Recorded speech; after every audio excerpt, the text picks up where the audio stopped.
जिल्ह्यातील सर्व नागरिकांना नम्र आवाहन करतो की आता सध्या उन्हाळ्याचा ऋतू सुरू झाला असून मार्च महिना सुरू झाला असून उन्हाची तीव्रता दिवसेंदिवस वाढत आहे।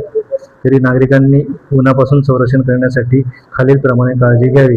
बाहेर निघताना टोपी, टॉवेल, रुमाल, गॉगल, शक्यतोवर दुपारी 12 ते 5च्या दरम्यान अतिशय महत्त्वाचे काम असेल तरच घराबाहेर निघावे। घराबाहेर निघताना 4 व्हीलरचा वापर किंवा रिक्षाचा वापर करावा।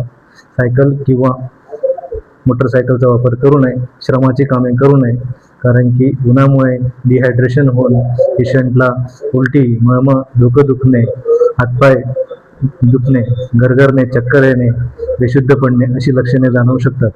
अशी लक्षणे जाणवल्यास रुग्णाला तात्काळ जवळच्या म्हणजे आपल्या जिल्हा रुग्णालय साक्री रोड धुळे इथे उष्माघात कक्ष स्थापन केला असून इथं सर्व प्रकारची औषधं आणि उष्माघातासाठी सुसज्ज असं उष्माघात कक्ष उपलब्ध असून त्या रुग्णांची सेवा करण्यासाठी परिचारिका आणि डॉक्टर्स आणि इतर कर्मचारी सेवेसाठी उपलब्ध आहेत। तरी जिल्ह्यातील नागरिकांनी याचा फायदा घ्यावा हे नम्र आवाहन करतो।